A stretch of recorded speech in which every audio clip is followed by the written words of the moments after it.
Bienvenue à la Bourse Casablanca. On est très heureux de vous retrouver dans cette 4e série de rencontres entre les analystes de la place et la place.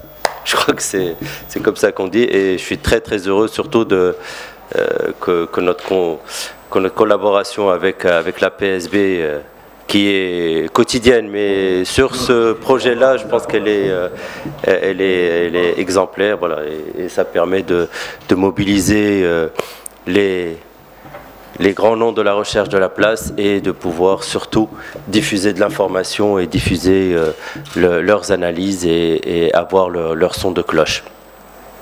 Je ne vais pas m'attarder trop longtemps, je pense que l'essentiel c'est d'écouter Si Ahmed et Khadija et surtout d'entendre Si Adil modérer ce joli panel pour commencer cette série de rencontres avec les analystes. Il y en aura 2 autres qui seront en digital. Donc sous forme de webinaire, et voilà, et celle-ci est enregistrée et sera rediffusée par la suite sur notre chaîne YouTube. En tout cas, on est très heureux de retrouver les analystes et les opérateurs et investisseurs, et on est aussi très heureux de compter cette année des sponsors. Je les citerai pas, je pense que ils sont dans l'invitation. Hein? Non, Six Lakers, NTSoft et est reconstruit avec les utilisateurs, et ça c'est très important, mais on compte beaucoup sur votre feedback parce qu'on compte l'améliorer continuellement, et donc n'hésitez pas à réagir dessus. C'est toujours la même adresse, casablanca-bourse.com. Voilà, si vous voyez des choses, si vous voulez des améliorations, si vous voyez de nouvelles fonctionnalités qu'on pourrait intégrer, n'hésitez pas à nous le faire savoir. On sera heureux de pouvoir répondre à vos sollicitations. Sans plus tarder, je laisse la parole à Younes Qat, président de la PSB, pour un petit mot. Merci.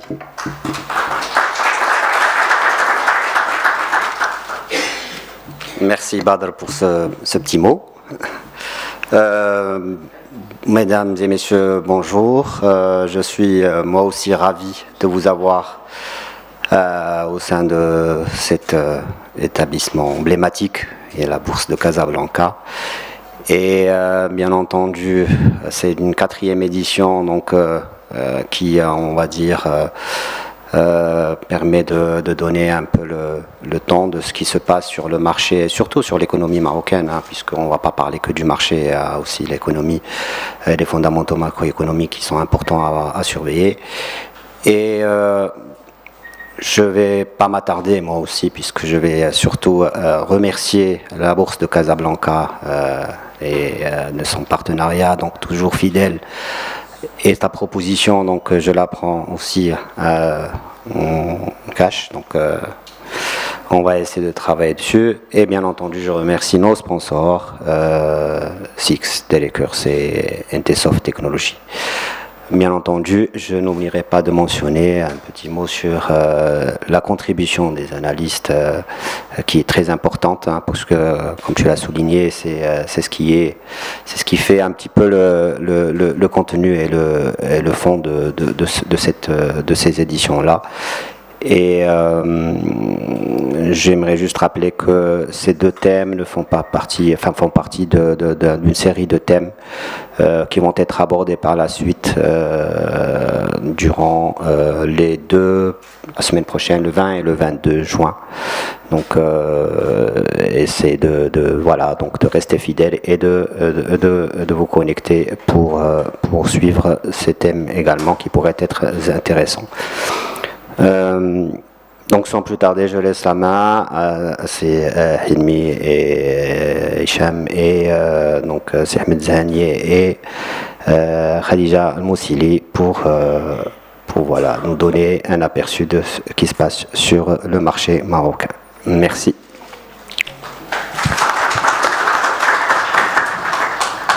Merci messieurs pour ces introductions. Bienvenue à toutes et à tous. J'aurai le plaisir donc de modérer cette première conférence, une première d'une série de 3.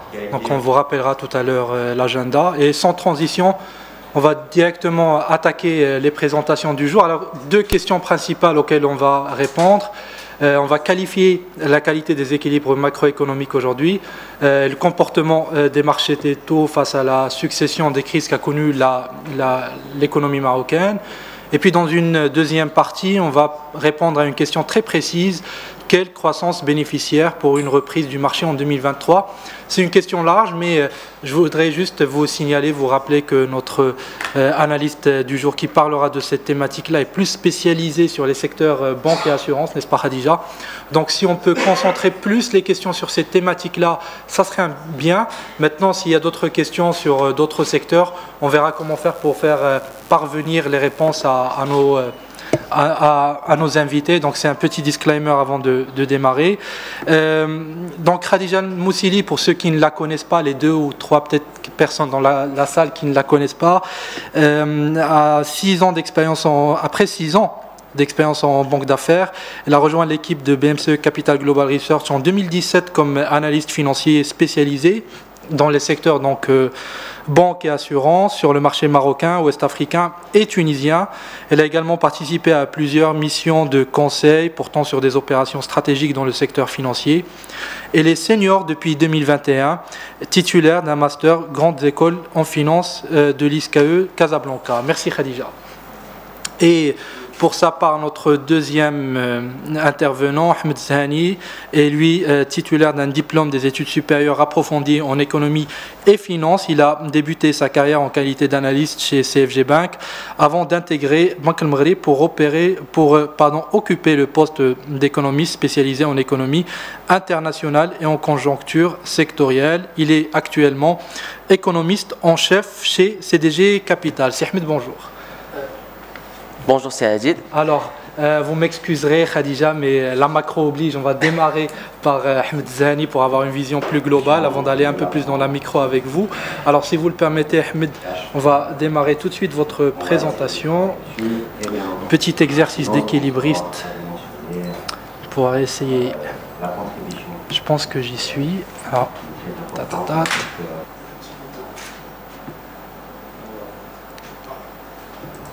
Voilà. Donc vous avez la main, c'est Ahmed, si vous voulez. Avant de commencer la présentation, j'aimerais dire bonjour à tout le monde et bien sûr remercier la Bourse des valeurs de Casablanca et la PSB de m'avoir invité, comme à l'accoutumée, à cette 4e édition de cette belle initiative d'échange entre nous analystes et entre analystes et investisseurs. Je trouve que c'est très important de créer un lien aussi, je dirais, en fait important entre le monde de la recherche et de l'analyse, le monde de la prise de décision et de l'investissement. Donc je les remercie et en fait je passe à la présentation. La présentation devrait porter sur un petit cadrage macro aussi bien au niveau international que national. Par la suite, on va voir un peu l'orientation je dirais, des politiques publiques, principalement la politique monétaire avec les décisions récentes qui ont été prises en termes de resserrement de la politique monétaire et la loi de finances 2023 qui marque quand même une tournure par rapport aux anciennes lois. En fait, la crise Covid a généré un choc sur les finances publiques. Ce choc-là a été, je dirais, assez bien géré et on voit les finances publiques qui remontent au créneau face à une perte de vitesse de croissance, à un ralentissement de la croissance, à la succession d'un certain nombre de crises qui nous attaquent aussi bien du côté externe que du côté interne avec les mauvaises conditions climatiques, la sécheresse, etc. Par la suite, on va voir un peu comment ces évolutions-là, c'est-à-dire macro et politique, devraient impacter actuellement les marchés de taux. Il y a la partie interbancaire, bien sûr, qui s'ajuste à ces changements de conduite de la politique monétaire, mais également il y a le trésor public qui gère actuellement qui mène une politique contracyclique.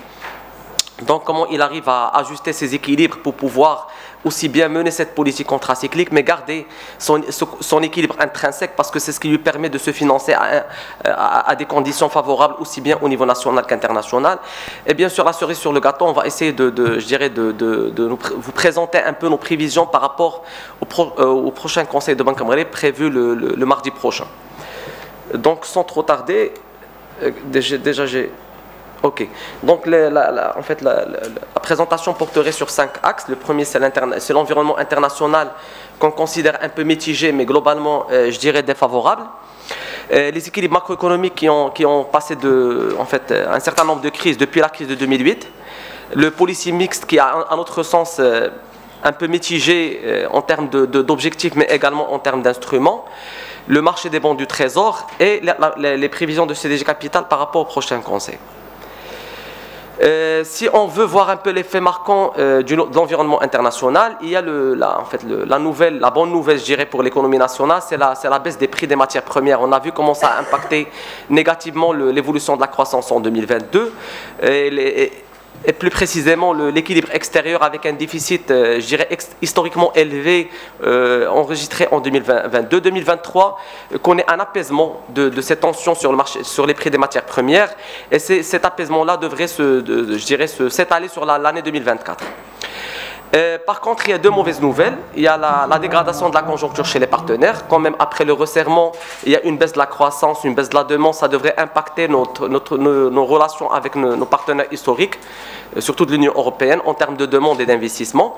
Et il y a la persistance des tensions inflationnistes qui poussent les banques centrales à continuer leur cycle de resserrement de la politique monétaire. Et là, ça impacte notre financement à l'international. On a vu que la dernière sortie du Trésor enregistrée en mars, c'était une sortie assez particulière en termes de conditions de financement. Mais quand même, c'est une sortie qu'on peut qualifier de réussite. Donc, si on veut zoomer un peu sur les principaux, je dirais, indicateurs sur les matières premières, en fait, en se basant sur le rapport de la Banque mondiale publié en avril, on voit quand même que l'ensemble des matières premières ont connu des baisses assez, en fait, différentes en termes de vitesse, en fonction de la demande, de la physionomie de chaque marché. Mais quand même, pour l'énergie, selon l'indice de la Banque mondiale, c'est moins 26%, et pour le non-énergie, c'est moins 10%. Si on rentre on voit que par exemple pour le Brent et le gaz naturel, la vitesse de baisse était un peu différente, parce que quand même le Brent, il y a l'OPEP+ qui décide. Il y a également un certain nombre d'indicateurs qui précisent l'évolution, je dirais, conjoncturelle du prix du Brent. Mais pour le gaz naturel, la baisse, elle était quand même importante avec la hausse des températures, donc je dirais la baisse de la demande au niveau international. Pour le blé, il y a également une baisse. Et par contre, la mauvaise nouvelle pour nous par rapport à cette évolution, je dirais, baissière des prix des matières premières, c'est les phosphates et dérivés. Pour les phosphates, quand même, la roche phosphatée, le prix n'a pas beaucoup baissé. Mais par contre, pour les fertilisants, on a quand même assisté à une baisse de moins 25%. En fait, on devrait assister à une baisse moyenne de moins 25% selon le rapport de la Banque mondiale. Côté conditions économiques chez les partenaires, bien sûr, un fort ralentissement de la croissance quand même pour l'Union européenne d'environ aux alentours de 3-4% à quelque chose comme entre 1 et 1,5%, et ça ne devrait pas décoller en 2024. Ça impacte également la demande chez les partenaires. Donc, qui dit demande chez les partenaires, c'est demande adressée à l'économie nationale. Et on reste sur des niveaux d'inflation qui sont trop élevés. C'est-à-dire que je dirais la baisse attendue en 2023 et 2024, et je dirais qu'elle est de plus en plus difficile à concrétiser, d'où la réaction des banques centrales. Et on voit que les taux 10 ans, ils ont fortement évolué. En fait, à partir du commencement ou de l'annonce du cycle de resserrement de la politique monétaire au niveau de la zone euro. Donc, en résumé, il y a 3 facteurs clés qui impactent l'économie nationale. Bien sûr, il y a la baisse des prix des matières premières qui reste un facteur favorable malgré la dégradation des prix des phosphates et dérivés. Il y a la baisse de la demande étrangère adressée à notre économie, éventuellement des IDE. Et il y a le rétrécissement des conditions de financement à l'international. Donc, ces 3, je dirais, éléments de cadrage devraient impacter 5 piliers de l'économie nationale.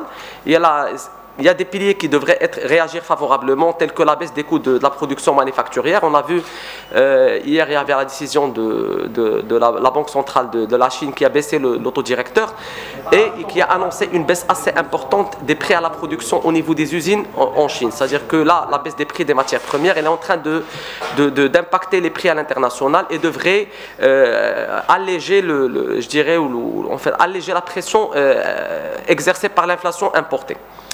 Il y a le ralentissement du rythme de creusement du déficit commercial. Comme j'ai précisé, 2022, c'était une année où le déficit commercial a évolué à 2 chiffres.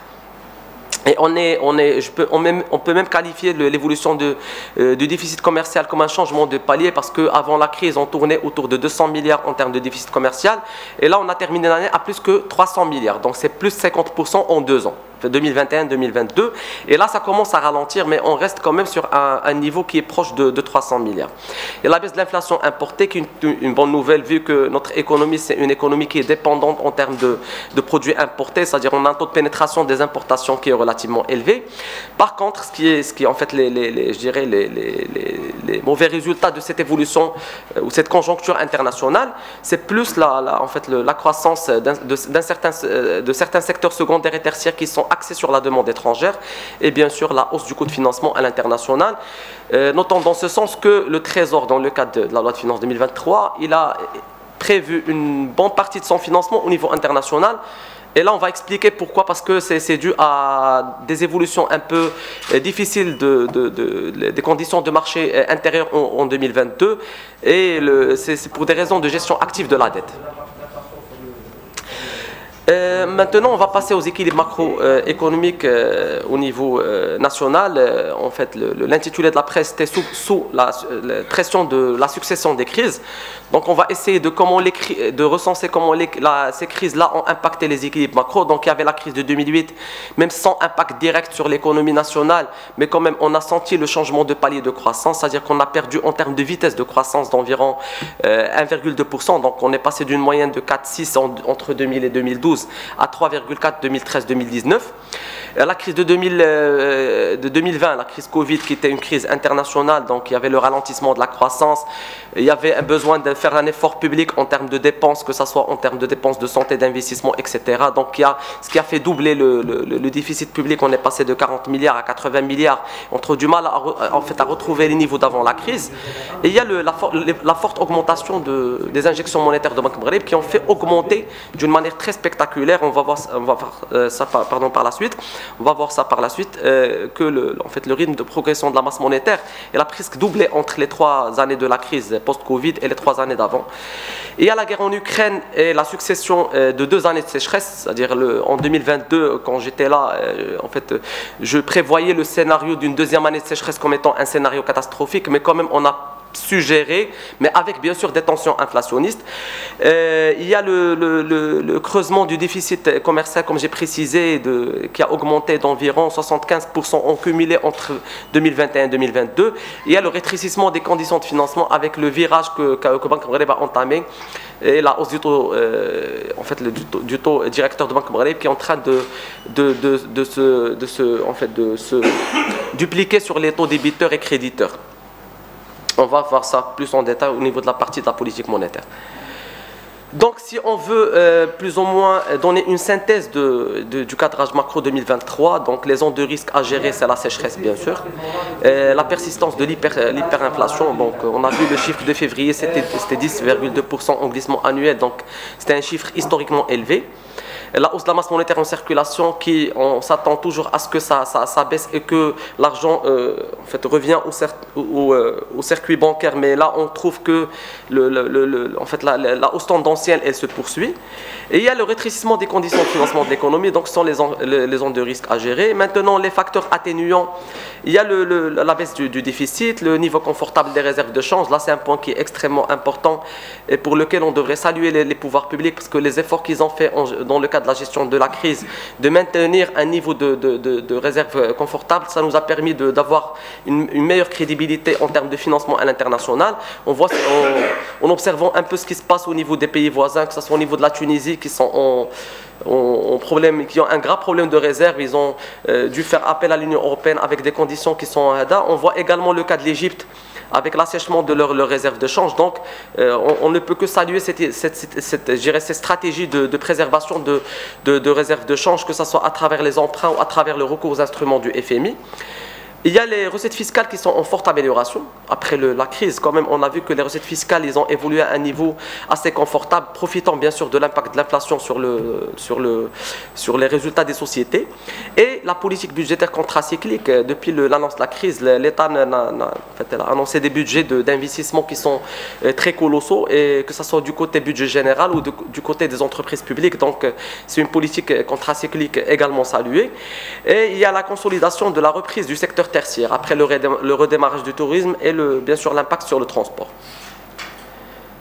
Donc en résumé, une croissance nationale, si on veut faire une interprétation des chiffres, c'est une croissance nationale en redressement, la persistance des tensions inflationnistes, la hausse de la masse monétaire, le ralentissement du rythme de croissance du déficit commercial et bien sûr des finances publiques qui se redressent malgré l'effort d'investissement.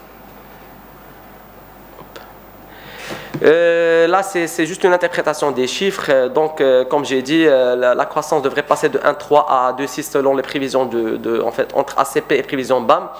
La saison agricole, bien que c'est une saison qui est assez médiocre, mais quand même en légère amélioration par rapport à l'année dernière, que ce soit en termes de pluviométrie, en termes de stockage des barrages.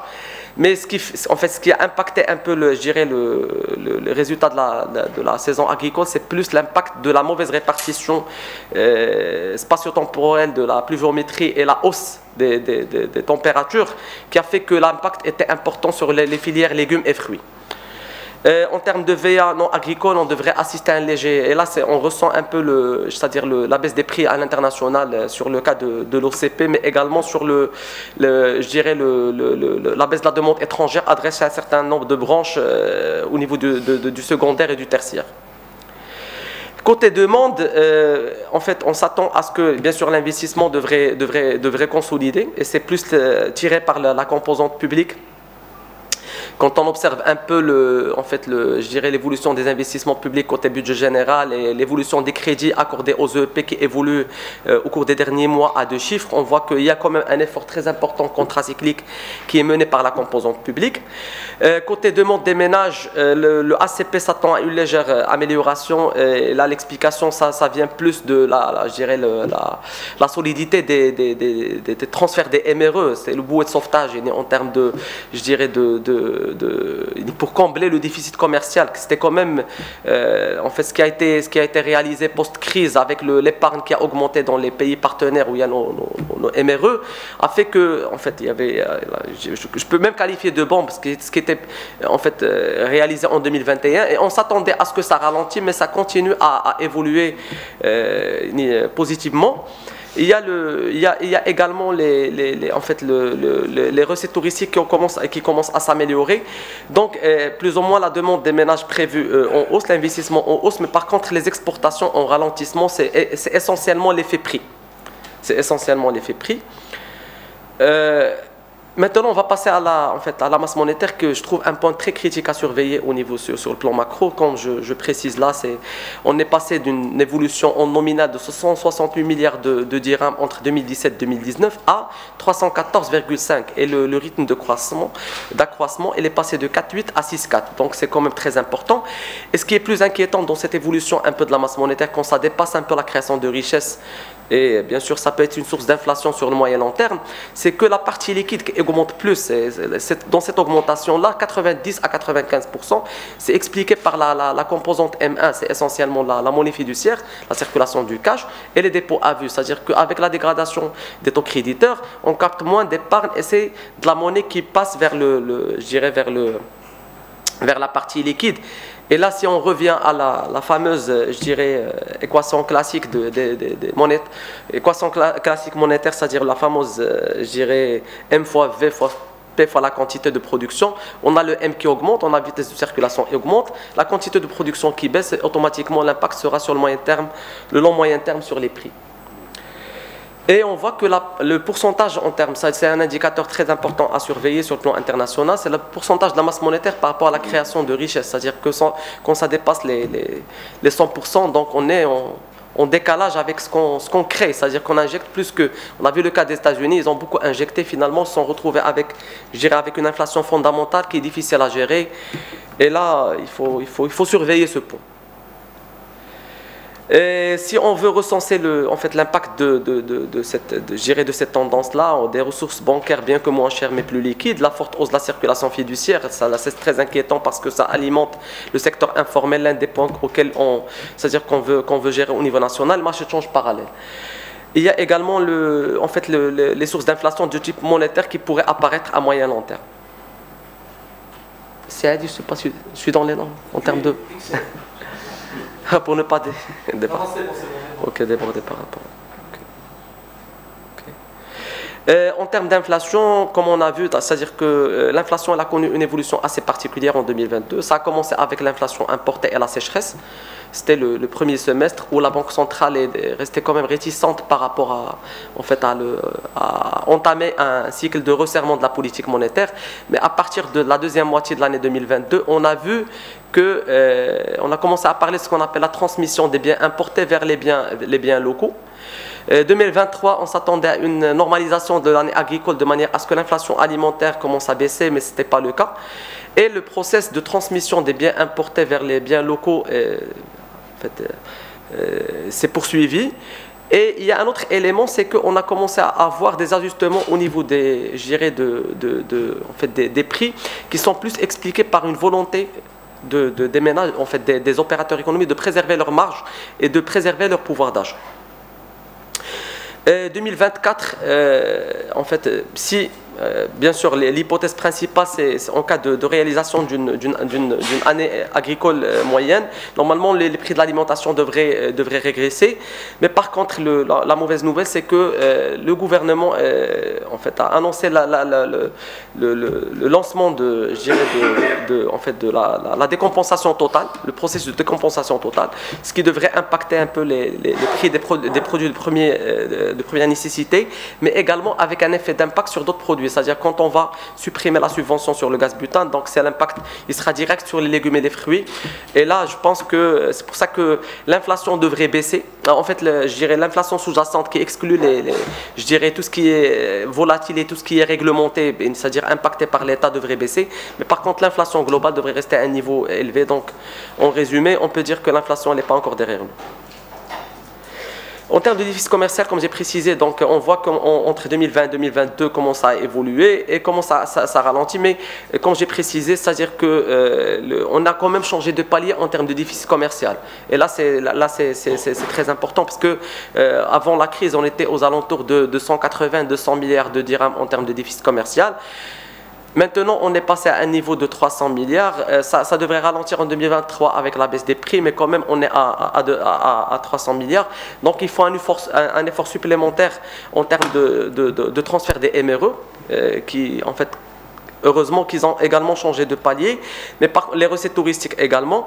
Mais en fait, là, ça détermine le compte courant, et le compte courant, il ne peut être comblé que par deux choses. C'est soit par les IDE, les investissements directs étrangers, ou par l'endettement. Quand on voit un peu le 2022-2023, ce déficit du compte courant était essentiellement comblé par l'endettement.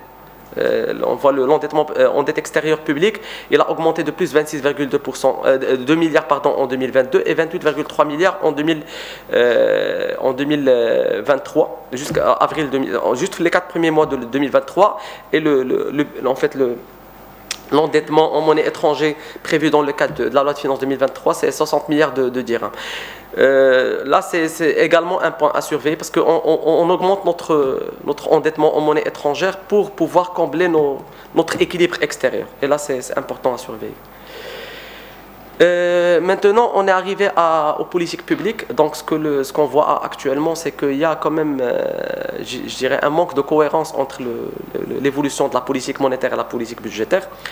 on peut voir ça plus clairement en termes d'objectifs. Donc, on a la politique monétaire qui cherche à maîtriser le dérapage inflationniste, c'est-à-dire à baisser les prix. Par contre, on a la politique budgétaire qui vise la relance économique et le renforcement de la protection sociale. Donc, ce sont deux objectifs qui ne collent pas assez.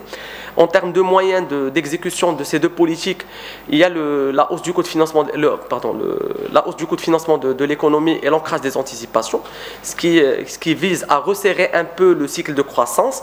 Par contre, l'État cherche à améliorer la collecte fiscale, donc ça ne peut résulter que de la création de valeur et également à renforcer l'effort d'investissement. Les conditions de réussite, c'est que en fait, la Banque centrale arrive à augmenter le taux de financement de l'économie et bien sûr à réduire la demande globale. Par contre, on a le gouvernement qui cherche à dynamiser la croissance pour collecter plus de recettes fiscales. Donc l'incohérence, je dirais, entre les deux politiques limite le potentiel de réalisation des objectifs. Côté politique monétaire, on voit qu'il y a un creusement du déficit qui a été plus ou moins ralenti par deux choses, la sortie à l'international et l'opération d'open market que le Trésor a décidé, que la Banque centrale a décidé de mener en avril. C'était à travers l'achat des titres BDT pour pouvoir soulager le Trésor, mais également d'injecter d'une manière structurée de la liquidité. Mais on voit de l'autre côté, je dirais que l'autodirecteur qui a augmenté de 150 PBS. Donc on voit un resserrement, et là c'est un point qui est très important parce que quand on observe un peu les banques centrales au niveau international, que ce soit la BCE et la Fed, les deux resserrements sont réalisés à la fois. C'est-à-dire que quand la BCE a annoncé le resserrement de sa politique monétaire, elle a commencé à réduire ses injections. Parce qu'on ne peut pas laisser le robinet ouvert et essayer de contrôler le débit, ça va être un peu difficile. Soit on met les deux actions à la fois, soit c'est-à-dire ça bloque un peu la réalisation de l'objectif. Et quand on voit un peu les injections, c'est-à-dire comment la Banque centrale comble ce déficit, on voit qu'il garde le marché en surliquidité déclaré entre 10 et 15 milliards de dirhams. C'est-à-dire qu'avant la crise, la Banque centrale injectait en fonction de ce qu'on appelle la demande de la monnaie, c'est une fonction qui prenne en considération deux facteurs très déterminants. C'est l'évolution du cash en circulation qui sort des banques, mais également ce qui s'évapore à travers les réserves de change. C'est-à-dire quand on est en déficit commercial, donc on achète des devises contre de la monnaie locale. Et là, la Banque centrale essaie de combler ces deux facteurs autonomes de la liquidité bancaire. À partir du déclenchement de la crise, la Banque centrale sert la totalité de la demande des banques lors des appels d'offres à 7 jours. Et elle essaie de garder une bonne partie de ses avances. On va voir ça par la suite. Il essaie de garder une bonne partie de ses avances, soit à travers les avances long terme ou structurelles. Les avances long terme, c'est bien sûr les pensions livrées et les prêts garantis que la Banque centrale finance. Et la fameuse opération d'open market. Donc, en résumé, la Banque centrale resserre côté taux, mais garde le système légèrement en surliquidité, avec des ressources qui sont plus ou moins stables, en fait plus stables. Résultat, bien sûr, une maîtrise parfaite de l'objectif opérationnel qui est le TMP. Maintenant, on va passer à une évaluation de comment ce virage de la politique monétaire restrictive, comment on peut l'évaluer. En fait, entre les 5 canaux de transmission de la politique monétaire qui sont le canal taux, le canal crédit, le canal change, le canal prêt des actifs et le canal anticipation, il y a 2 canaux qui sont très importants pour l'économie nationale. Il y a le canal taux, bien sûr, c'est les taux débiteurs et créditeurs, et le canal crédit. Le canal taux, quand on voit un peu l'évolution des taux auxquels les banques servent leurs clients, on voit quand même une transmission de la hausse du taux directeur vers les taux débiteurs, mais qui reste quand même partielle. Selon l'enquête Banque Maghreb, il est estimé à 79 PBS. Quand même 79 PBS parce que l'enquête elle est arrêtée à fin mars. Donc fin mars, on était quand même à 100 points de base d'augmentation. C'est à partir de mars qu'on est passé à 150. Donc quand même un taux de réalisation. Nous sommes à un taux de réalisation de 79%. L'impact il est plus ressenti du côté des entreprises que du côté des consommateurs. Côté entreprise, c'est plus 104 PBS des crédits de trésor et 179 PBS pour les crédits. Pardon, là il y a une petite erreur par rapport aux crédits à l'équipement. Par contre, côté ménage, c'est 56 PBS pour les crédits à la consommation et seulement 10 PBS pour les prêts immobiliers. C'est-à-dire que déjà, la transmission, elle est différente du côté entreprise, côté ménage.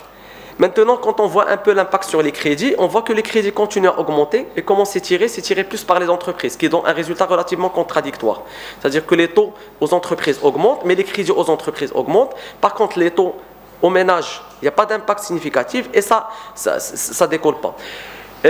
Aux entreprises, pourquoi ça décolle? Parce qu'il y a les mécanismes de garantie de Tchamouilkoum, de l'ancienne caisse de garantie, qui permet toujours la transmission des crédits vers les entreprises. Côté ménage, il y a les conditions qui sont défavorables, c'est-à-dire la baisse des revenus, la hausse des chômages, etc.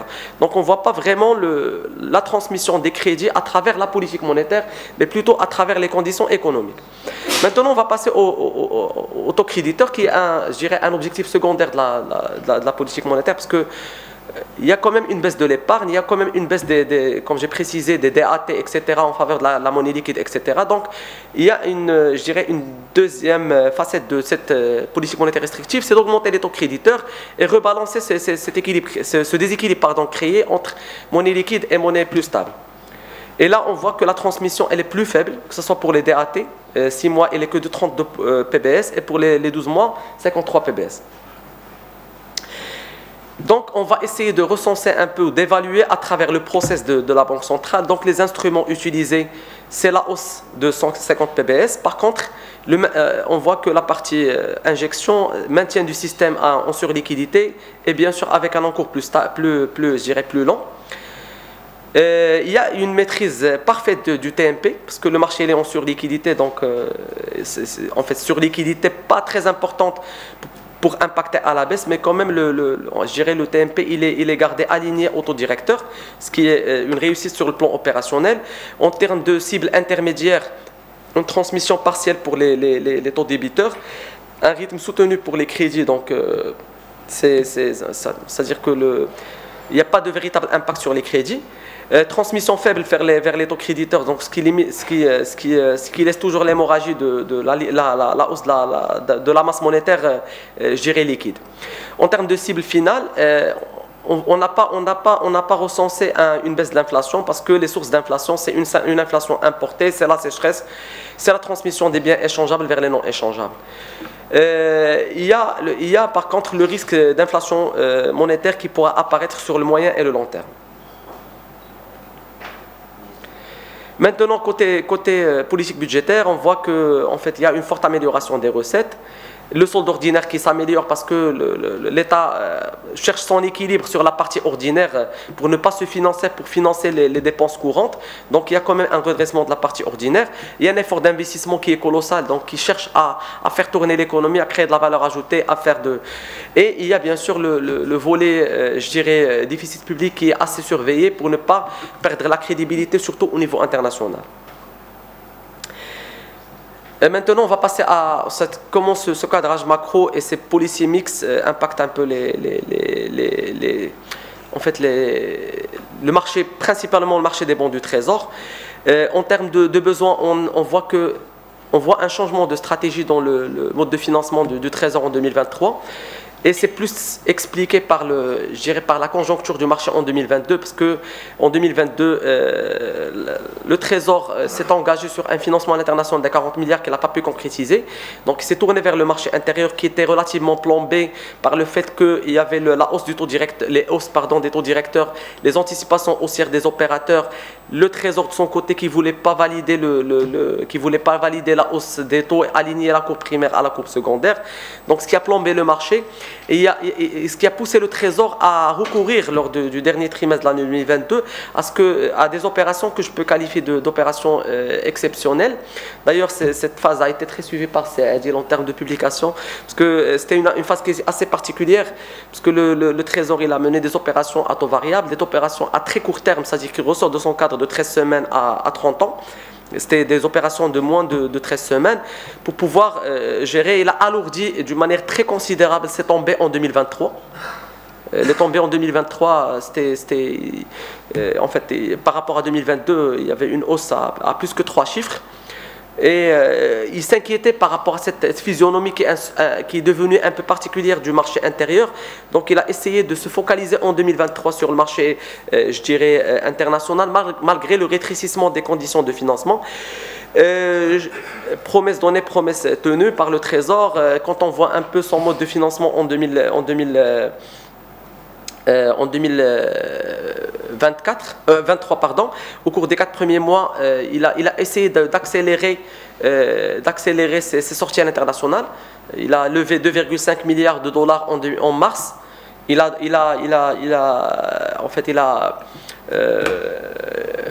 demandé la LCM au FMI qui a été accordée en avril. Donc il a sécurisé son financement à l'international. Il a opéré pas mal de petits changements c'est-à-dire au niveau du marché local, avec l'alignement de la courbe primaire sur la courbe secondaire, en validant bien sûr la hausse des taux, et à travers une gestion active de la dette, en menant des opérations d'échange afin d'alléger cette embûche en 2023 et 2024 et repousser ces échéances c'est-à-dire pour remédier à son recours qui était intense aux maturités très courtes en 2022. Donc quand on voit un peu l'évolution de la courbe primaire en 2023, quand même il y avait des évolutions assez importantes, mais on voit que la partie courte était, l'évolution était étroite, parce que c'est une partie qui est toujours demandée quand il y a des changements de la politique monétaire, surtout en cycle aussi.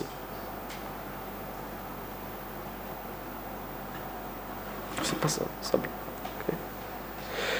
Côté volet secondaire, on a vu en fait en début d'année comment la courbe secondaire était très décalée par rapport à la courbe primaire. Après les efforts réalisés, on voit que les deux courbes se sont alignées. Là, ce sont les deux courbes, c'est-à-dire les plus récentes. En termes de demande primaire, la demande reste toujours concentrée sur le court terme, mais au cours des derniers mois, on voit un retour sur les parties moyennes et longues de la courbe.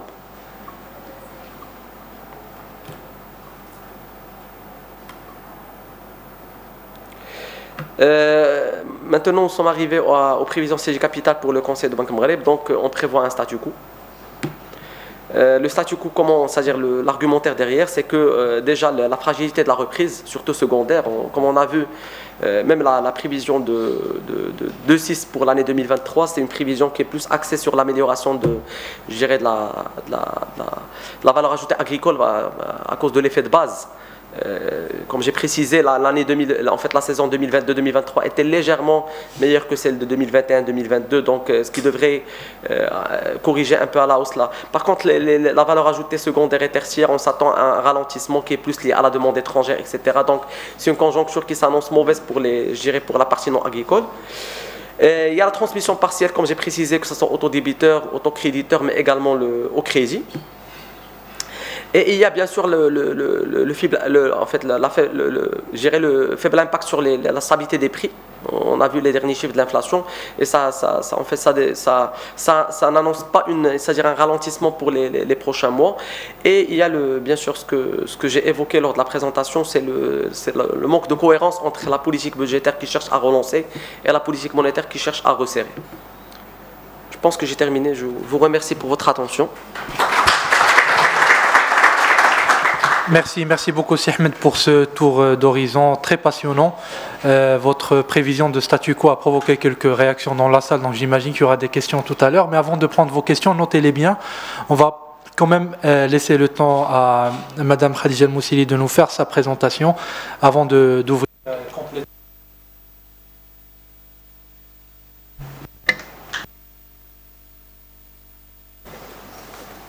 Bonjour tout le monde. Donc à mon tour, pardon.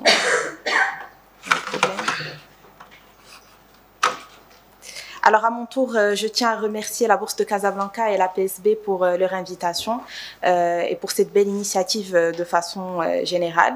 Donc comme l'a rappelé tout à l'heure Adil, la présentation de BMCE Capital Global Research aujourd'hui va porter sur nos prévisions pour le marché actions en 2023, donc notamment en termes de capacité bénéficiaire.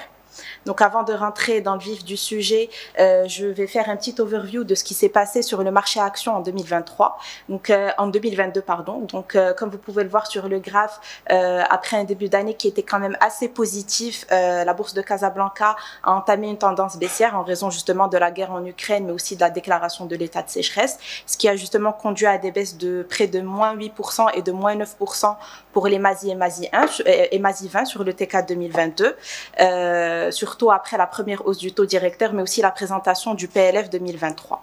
Et donc en 2023, après un début d'année qui était quand même assez chaotique, on a assisté à une certaine reprise du marché actions avec la publication justement de très bons résultats en 2022, mais aussi au T1 2023.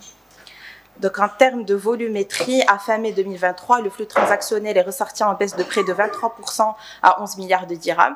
Donc c'est une baisse qui s'explique principalement par un recul de près de 27% des volumes qui ont été échangés sur le marché central, mais c'est une baisse qui aussi a été compensée partiellement par une hausse de près de 60% des volumes qui ont été drainés sur le marché de bloc en raison de pas mal d'opérations qui ont été constatées sur le mois de mars, donc pour Ciment du Maroc, Maroc Télécom et Cosumar.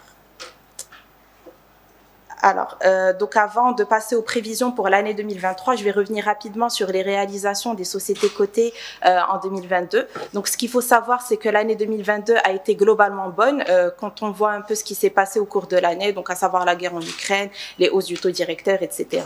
Donc, en termes de chiffre d'affaires, on était sur une progression de près de 14% à 285 milliards de dirhams.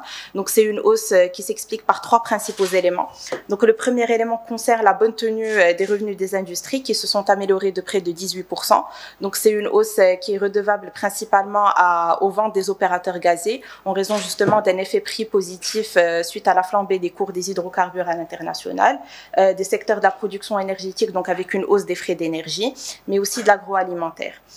Pour les financières, le PNB s'est amélioré de près de 6% à 73 milliards de dirhams. Donc, c'est une hausse qui provient de l'ensemble des banques cotées, mais principalement Tijari Wafa Bank et Bank of Africa, en dépit d'une hausse des taux monétaires obligataires au Maroc. Et sinon, pour le secteur des assurances et de courtage, donc on est sur une progression de près de 8% des primes émises brutes à 22 milliards de dirhams. Donc c'est une hausse qui provient principalement de la bonne performance commerciale de Wafa Assurance, notamment sur la vie. Donc ça, c'est par rapport au chiffre d'affaires. En termes de capacité bénéficiaire, le RNPG global a affiché une légère baisse de près de 1% à 29 milliards de dirhams en 2022. Donc c'est une baisse qui s'explique par deux principaux éléments. Donc le premier, c'est les éléments exceptionnels qui ont impacté le RNPG de Maroc Télécom en 2022, donc à savoir l'amende de la NRT qui a été réglée pour un montant de 2,5 milliards de dirhams, mais aussi le contrôle fiscal qui a été dénoué pour un montant de 618 millions de dirhams. Donc ça, c'est le premier élément. Le deuxième élément porte sur la baisse des marges des industries qui n'a pas été entièrement compensée, donc ni par l'effet prix positif qui a d'ailleurs été constaté par la quasi-totalité des secteurs industriels, ni par la baisse du coût du risque pour les banques. Donc si on retraite le RNPG global de ces éléments exceptionnels, la capacité bénéficiaire aurait progressé de près de 6% à 31 milliards de dirhams, ce qui est quand même une progression assez exceptionnelle pour l'année 2022. Alors, donc si on analyse un peu le breakdown de l'évolution de la capacité bénéficiaire en 2022. Donc on voit que le plus gros de la contribution positive provient des banques en raison justement d'une bonne dynamique commerciale, mais aussi d'une poursuite de la baisse du coût du risque. Des mines aussi en raison d'une combinaison de pas mal d'éléments qui étaient positifs, donc que ce soit l'effet prix, l'effet de change ou l'effet de périmètre. En face, on a aussi une contribution négative, donc qui provient principalement de Maroc Télécom en raison des éléments que j'ai cités tout à l'heure, mais aussi du secteur des matériaux de construction à cause justement d'un effet volume qui a été défavorable en 2022. Alors, je vous propose de passer aux perspectives qui devraient se présenter pour le marché actions en 2023. Donc, en termes de croissance économique, on devrait être sur une accélération de l'activité économique avec une progression du PIB qui est estimée à 2,6% en 2023. Donc, c'est une progression qui devrait être portée principalement par une amélioration de la valeur ajoutée agricole. Donc, c'est vrai que cette année, on table sur une récolte céréalière qui devrait être aux alentours de 55 millions de quintaux contre 34 millions de quintaux l'année dernière en raison justement d'une meilleure pluviométrie qui a été constatée constaté sur le mois de février.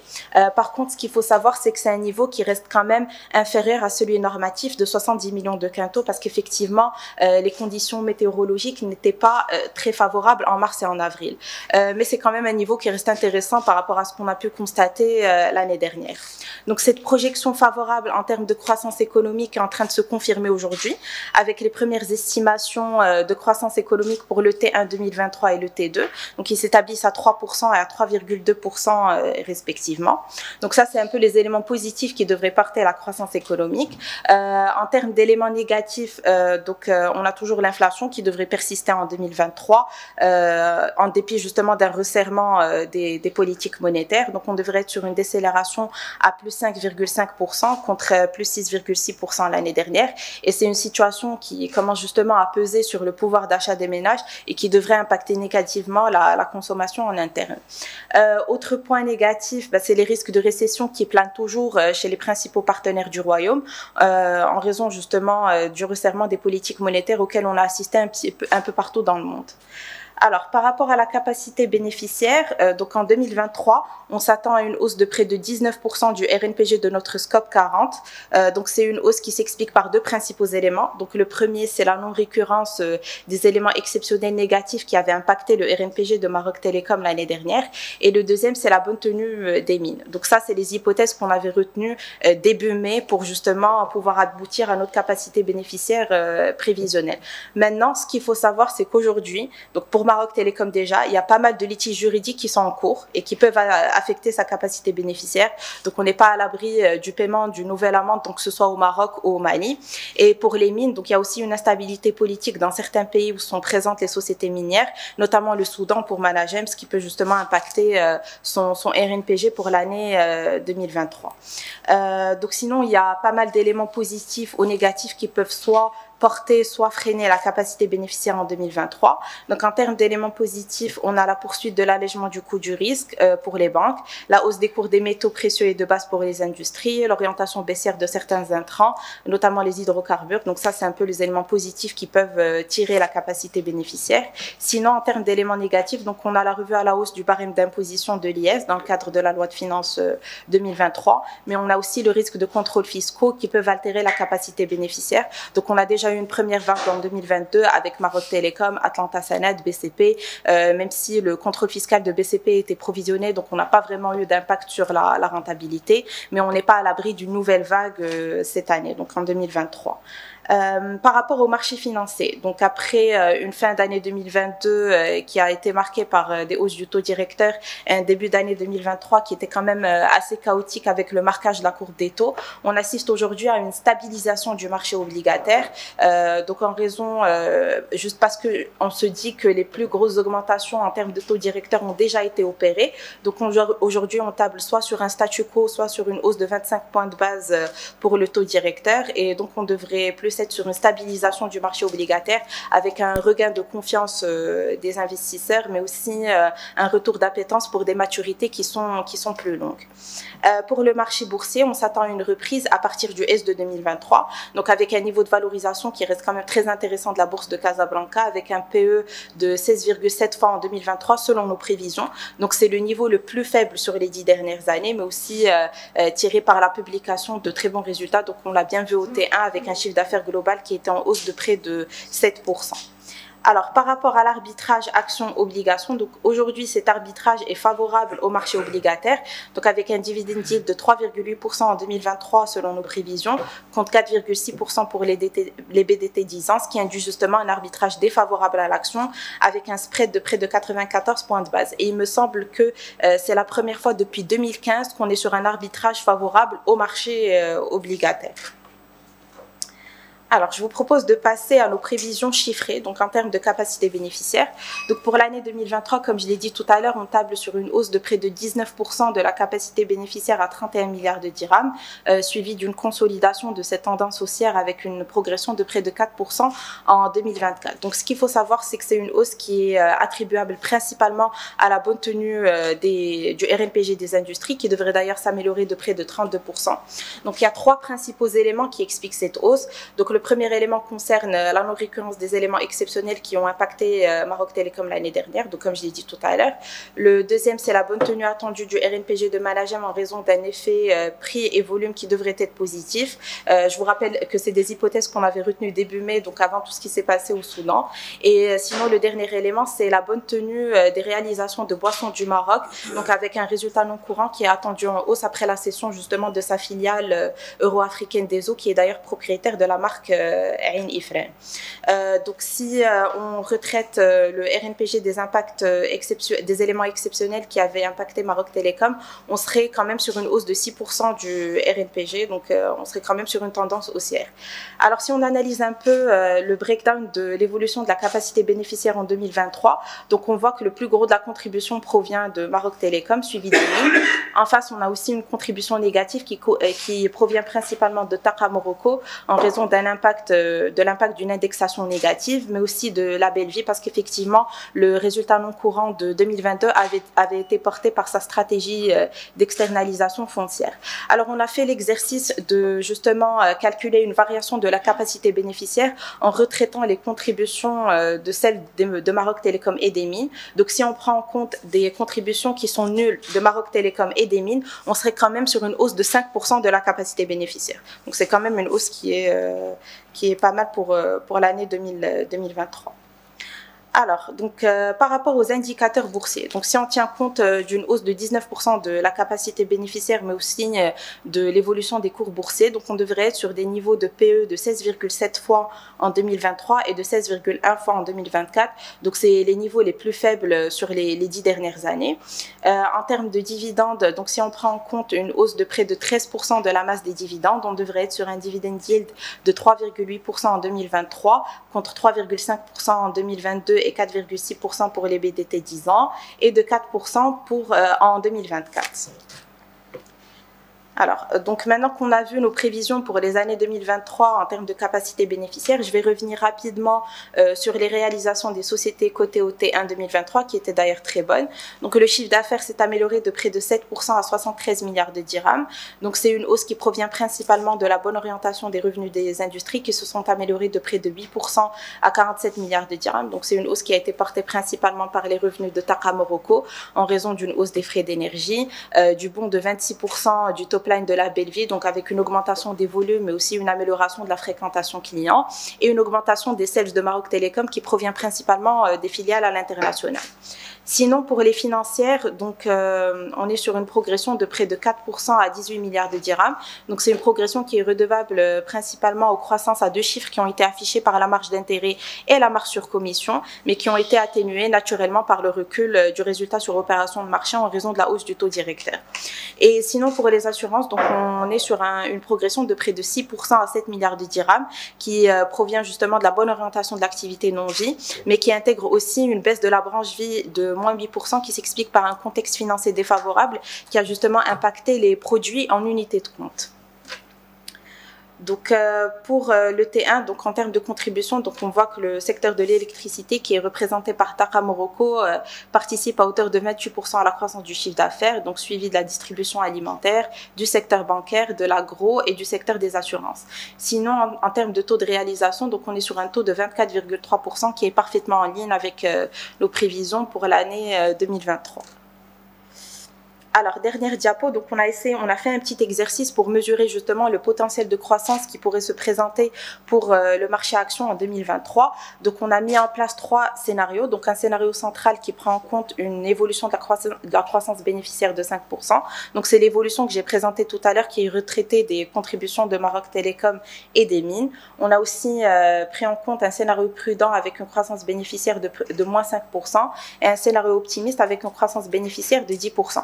Donc, si on tient compte d'une capitalisation de notre scope 40 de 511 milliards de dirhams au 9,6, donc on aboutit à des PER induits de 18,9 fois pour le scénario central, de 20,9 fois pour le scénario prudent et de 18,1 fois pour le scénario optimiste. Donc maintenant, pour pouvoir mesurer justement le potentiel de croissance ou de baisse qui peut se présenter pour le marché action, donc on a ressorti les niveaux les plus hauts et les plus bas de PE depuis 2009. Donc on a le plus bas de fourchette qui s'établit à 15,6 fois et le plus haut de 23,7 fois. Donc on aboutit à un potentiel de croissance pour la bourse de Casablanca de 25% si on veut justement atteindre un niveau de 23,7 fois et un potentiel de baisse de moins 17% pour un PE justement de 15,6 fois. Donc voilà, c'est tout pour la présentation. Merci. Merci beaucoup pour Khadija, très claire, très précise comme d'habitude. Merci à vous également, Si Ahmed Zhani, pour la présentation. Alors la parole est à vous dans la salle si vous avez des questions. N'hésitez pas.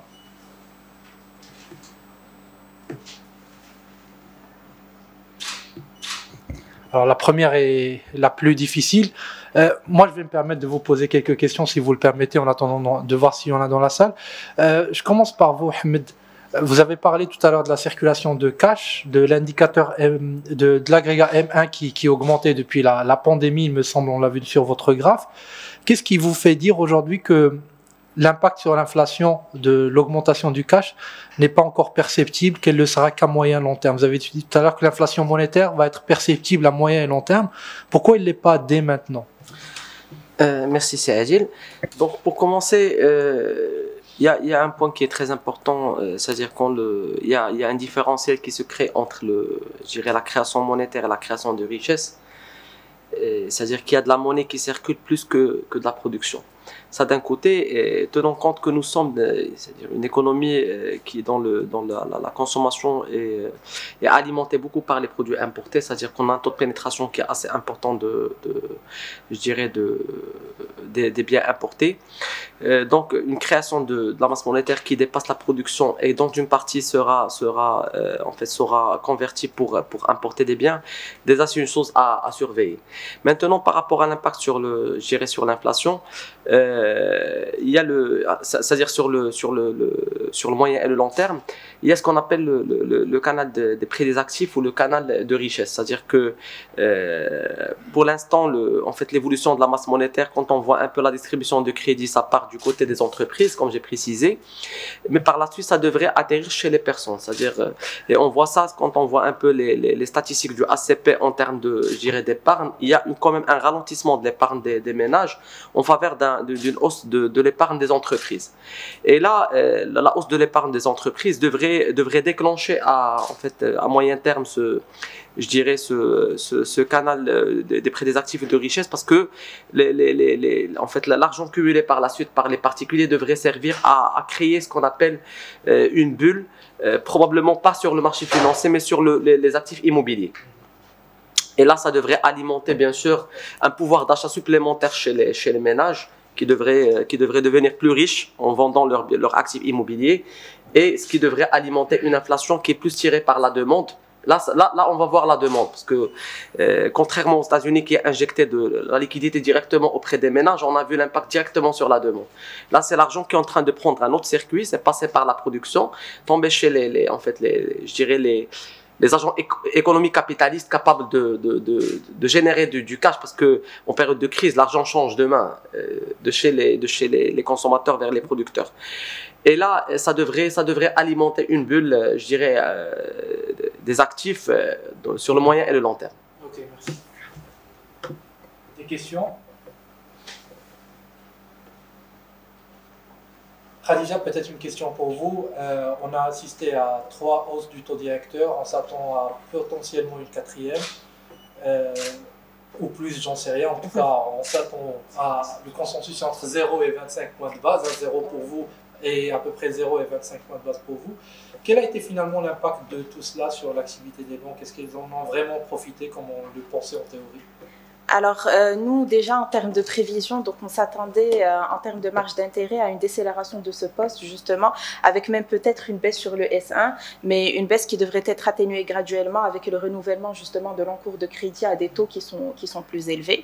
Et sinon, en termes de résultats sur opération de marché, donc on s'attendait à une baisse de près de 3% sur l'année 2023, qui prend en compte, justement, l'impact d'éventuelles hausses du taux directeur qui vont être lissées sur l'année. Après, quand on voit les résultats des banques, justement, justement au T1 qui était très très bon en termes de marge d'intérêt. On se dit qu'effectivement, on sera sur de meilleurs résultats que ce qu'on avait prévu. Donc, on attend la publication des résultats au S1 pour justement pouvoir revoir nos prévisions.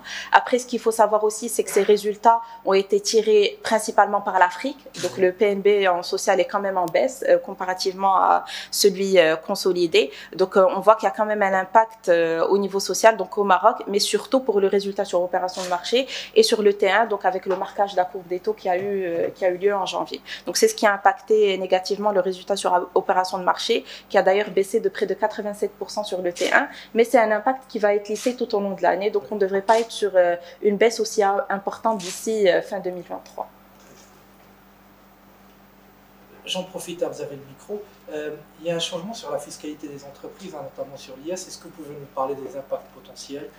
Alors, c'est vrai que la loi de finances prévoit pas mal de changements cette année. Donc, en termes de taux d'imposition, pour les sociétés qui affichent un bénéfice net fiscal qui est supérieur à 100 millions de dirhams, donc on devrait passer d'un taux de 31 à 35%. Et pour les établissements de crédit et les assurances, donc on passe de 37% à 40% avec un étalement sur 4 ans, bien sûr. Donc, on a fait l'exercice justement de voir l'impact de cette nouveauté sur les comptes en 2023 et on devrait aboutir sur un impact négatif de près de 450 millions de dirhams, donc pour notre scope de valeur, okay. 40 valeurs. C'est beaucoup, 450 millions de dirhams d'impact? Ça ne devrait pas avoir un impact très important sur la capacité bénéficiaire globalement, mais bon, c'est quand même une perte pour la capacité bénéficiaire.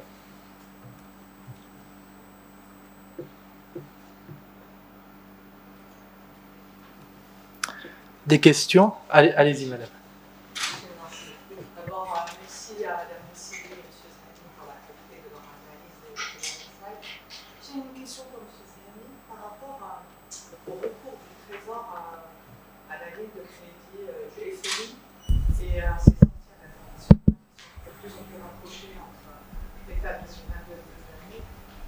En sachant que pendant plusieurs années, le Trésor a mis en avant le fait qu'il avait recours à l'endettement intérieur.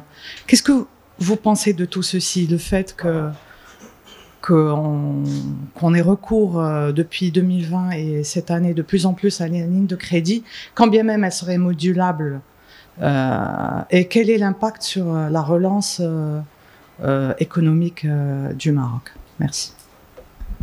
Merci à vous. Donc, comme j'ai précisé lors de la présentation, c'est-à-dire que certes, lors des dernières années, le Trésor a focalisé ses levées au niveau du marché intérieur. Et ça, c'est pas anodin parce que c'est lié à un certain nombre de réformes qui sont gérées en parallèle, notamment la réforme du régime de change qui exige c'est-à-dire de baisser la dépendance vis-à-vis de l'étranger, c'est-à-dire la dépendance en monnaie étrangère. Mais comme j'ai précisé, après le déclenchement de la crise Covid-19, comme j'ai salué, en fait, les pouvoirs publics ont mis comme priorité la préservation des réserves de change. Quand on voit un peu ce qui se passe, comme d'ailleurs j'ai mentionné, ce qui se passe chez les pays voisins, notamment la Tunisie, avec la baisse importante de leurs réserves de change, et surtout en termes de couverture au mois d'importation, parce que c'est très important, les réserves en nominat, c'est pas très significatif. Si on est importateur à 90%, même si on a des réserves qui sont importantes, ils vont être consommés rapidement.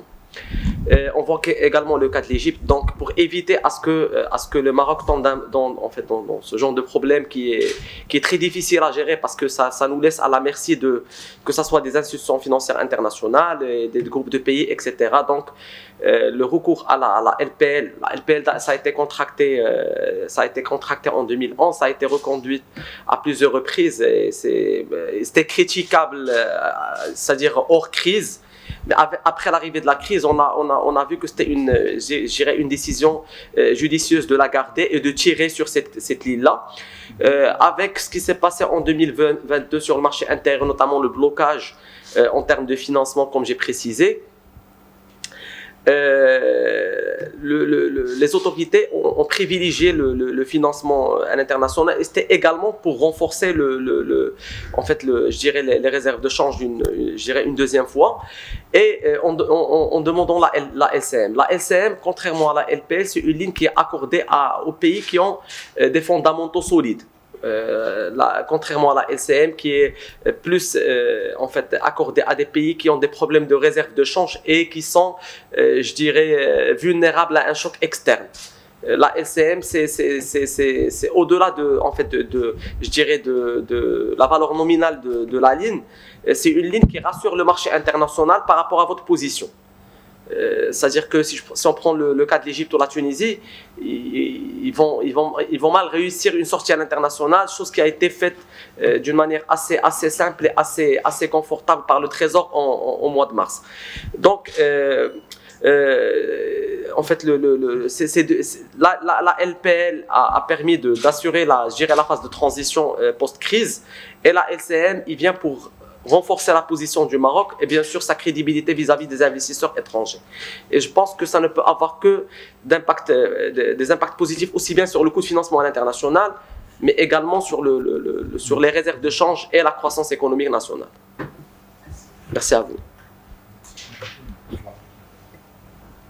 Si Ahmed, statu quo, ça veut dire que vous ne voyez plus de hausse du taux directeur pour le reste de l'année?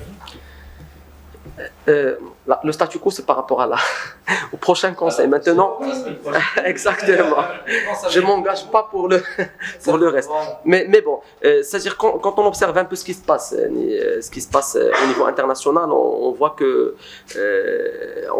l'ensemble des banques centrales, ils ont soit ralenti, soit arrêté leur cycle de resserrement. Et j'aimerais zoomer sur un point qui m'interpelle, parce que surtout de l'économie chinoise. L'économie chinoise, c'est la seule économie qui a réalisé un taux de croissance positif en 2020, lorsque tout le monde réalisait des taux négatifs. Par la suite, qui a entamé un cycle de récession, je dirais volontaire, à travers la stratégie zéro Covid, qui a un taux d'inflation quasi nul, alors que l'ensemble des pays réalisent des taux d'inflation qui sont trop élevés, et qui est en train de mener une politique, je dirais, expansionniste, alors que tout le monde est en train de resserrer. Donc, on voit qu'il y a une main invisible qui est en train d'impacter l'économie, je dirais, internationale. Maintenant, en fait, les perspectives en termes des prix des matières premières énergétiques sont des perspectives baissières. C'est une chose qui est assez déterminante pour l'économie nationale. 2023, on reste sur quand même des prix assez élevés en termes des produits de consommation, parce qu'il y a l'inflation chez les pays partenaires, surtout la zone euro qui reste un peu élevée, et sur les produits de consommation. Mais c'est une tendance qui devrait se renforcer, c'est-à-dire qu'en 2024-2025, quand même, il devrait y avoir un apaisement des prix à l'international. Maintenant, l'inflation au niveau national, c'est une inflation qui est relativement alimentaire, plus liée aux conditions climatiques. C'est-à-dire, je dirais, la conjoncture est favorable pour stopper le cycle de resserrement et probablement en 2024-2025 passer à un cycle expansionniste, parce que c'est important pour réaliser les objectifs économiques d'assurer des conditions de financement assez favorables. Maintenant, côté crédit, au coût de refinancement par la Banque centrale, on est revenu à un niveau de 2014. Donc, entre 2014 et 2022, on est resté sur un cycle expansionniste de politique monétaire, et qui est favorable et pour les entreprises privées, parce que ça réduit le coût de financement, et pour le Trésor. Parce que quand même, on est une économie qui est assez articulée sur les entreprises, établissements publics qui sont surendettés. Donc, quand on augmente le coût de financement, ça les impacte lourdement. Et qui est géré par l'investissement, qui a entamé un cycle de relance à travers les investissements publics qui est assez colossal et assez important, qui devrait être refinancé majoritairement après cette hausse qu'on a remarquée de l'endettement étranger par le financement intérieur. Donc, continuer à augmenter l'auto directeur et à resserrer encore plus, ça ne devrait pas servir la cause qui est la stabilité des prix, parce que la stabilité des prix, la hausse des prix a d'autres sources que la demande ou la monnaie. Probablement, comme j'ai précisé, sur le moyen long terme, c'est le canal richesse et prix des actifs qui pourrait déclencher, mais là, ça aussi, ça va être difficile à maîtriser. Par contre, sur le court terme, c'est-à-dire pour 2024, de 2023, 2024, 2025, je pense que le coût de financement actuel, il est assez serré. Notons que la transmission, elle est toujours en cours vers les taux débiteurs. Nous sommes à 50% en termes de transmission. Sur les 150 points de base, nous sommes sur les taux débiteurs en moyenne autour de 79 points de base à fin mars. Il y a encore du chemin à faire en termes de resserrement des taux débiteurs. Donc, je pense que je ne peux pas me prononcer et dire que c'est la fin du cycle de resserrement. Certes, pour moi, pour le prochain conseil, je suis à 90% sûr que ça va être le statu quo, c'est-à-dire d'après mes analyses, mais par la suite, Dieu le sait. D'autres questions dans la salle?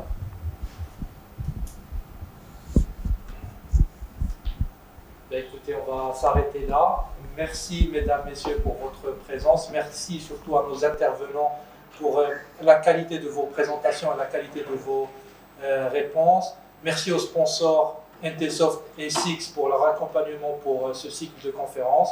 Et merci aux organisateurs, la Bourse de Casablanca et la PSB. Je rappelle juste qu'il y a 2 autres événements qui sont prévus la semaine prochaine avec d'autres thématiques. Vous allez tout retrouver sur les réseaux sociaux de la PSB et de la Bourse de Casablanca. Donc n'hésitez pas à y aller, regardez le calendrier exact. Voilà, donc il ne me reste plus qu'à clôturer cette matinée. Merci à vous et merci pour votre temps.